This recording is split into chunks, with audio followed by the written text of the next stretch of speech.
Telangana cabinet సమావేశం కానుంది.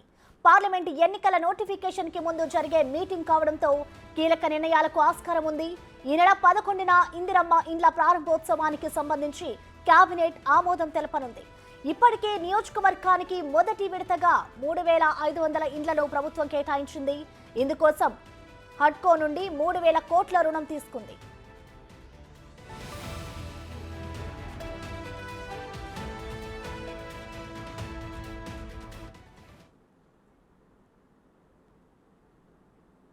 మరో 2-3 రోజుల్లో అయితే తెలంగాణ కేబినెట్ సమావేశం కానుంది. పార్లమెంట్ ఎన్నికల నోటిఫికేషన్ ముందు ఈ సమావేశం నిర్వహించడం పట్ల ఒక ఆసక్తి అయితే నెలకొంది. దీనికి సంబంధించిన కంప్లీట్ డీటెయిల్స్ మా deputy bureau chief Sadiq live ద్వారా అందిస్తారు. సాదిక్, చెప్పండి, కేబినెట్ మీటింగ్ లో ప్రధానంగా ఏమేమి చర్చించబోతున్నారు, అలాగే ఎవరి అధ్యక్షతన ఈ మీటింగ్ జరగబోతోంది? సాదిక్,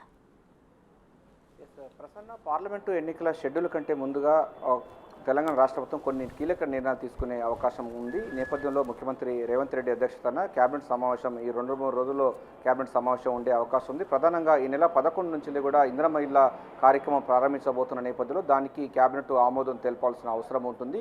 ఈ నేపథ్యంలోనే కేబినెట్ సమావేశం ఉంటుందని కూడా పార్టీ వర్గాలు, అదేవిధంగా సెక్రటరియట్ వర్గాలు చెప్తున్నాయి. మరోవైపు ఇప్పటికే ఈ యొక్క ఇందిరమ్మ ఇళ్ల సంబంధించిన గృహ నిర్మాణానికి సంబంధించినటువంటి నిధుల సమీకరణ కోసం హడ్కో నుంచి 3000 కోట్ల రూపాయలు కూడా ప్రభుత్వం తీసుకుంది. దానికి సంబంధించి దానిపైన కూడా కేబినెట్ ఆమోదం తెలపాల్సిన అవసరం ఉంటుంది. అంతేకాకుండా గవర్నర్ కోటలో 2 ఎమ్మెల్సీ స్థానాలు ఖాళీగా ఉన్నాయి.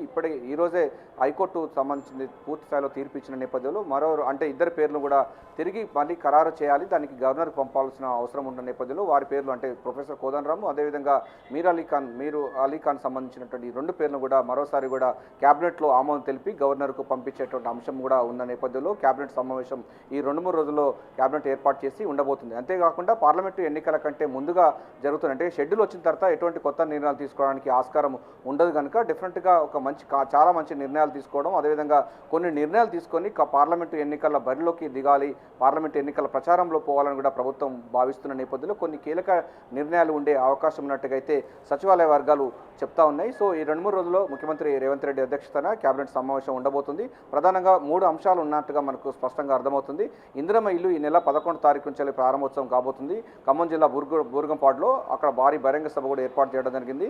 గ్రామీణ ప్రాంతాల్లో ఇల్లు లేని నిరుపేదలందరూ కూడా ఇందిరమ్మ ఇల్లు ఇస్తామని కూడా కాంగ్రెస్ ప్రభుత్వం ఏర్పడిన తర్వాత ఇస్తామని కూడా హామీ ఇచ్చింది. అందుకోసం ఇప్పటికే నిధుల సమీకరణ కూడా చేస్తూ ఉంది, అడుగు నుంచి నిధులు చేస్తుంది. రాష్ట్ర ప్రభుత్వం కూడా పూర్తి స్థాయిలో ఫోకస్ పెట్టింది. సో ఎన్నికల కంటే ముందుకంటే షెడ్యూల్ కంటే ముందుగానే ఇందిరమ్మ ఇళ్ల కార్యక్రమాన్ని పూర్తి స్థాయిలో తీసుకురావాలనే లక్ష్యంగా తీసుకున్న నిర్ణయం ఒకటి కాగా, దీంతో పాటుగా గవర్నర్ కోటలో 2 ఎమ్మెల్సీ స్థానాలకు సంబంధించినటువంటి పేర్ల ఖరారు సంబంధించిన 2 అంశం ఉంటుంది. అదే పార్లమెంట్ ఎన్నికలు ఉన్న నేపథ్యంలో కొన్ని కీలక నిర్ణయాలు తీసుకున్నానికి కూడా కేబినెట్లో చర్చించి కొన్ని నిర్ణయాలు తీసుకునే అవకాశం ఉంది. అవి ఎటువంటి నిర్ణయాలపైన కూడా సర్వత్రా ఆసక్తి అయితే నెలకొంది. ఇంకా క్లారిటీ అయితే రాలేదు. కొన్ని మాత్రం డెఫినెట్గా కొన్ని కీలక నిర్ణయాలు కేబినెట్ తీసుకునే అవకాశం ఉంది. ఆ నిర్ణయాల ప్రకారంగానే రేపు పార్లమెంట్ ఎన్నికల ప్రచారంలో ప్రధాన అస్త్రంగా కాంగ్రెస్ పార్టీ, అదేవిధంగా ముఖ్యమంత్రి పిసిసి చీఫ్ రేవంత్ రెడ్డి అయితే ప్రచార అస్త్రంగా వాటిని ఉపయోగించుకునే అవకాశం ఉన్నట్టుగా అయితే తెలుస్తుంది. Prasanna, right, thank you Sadiq.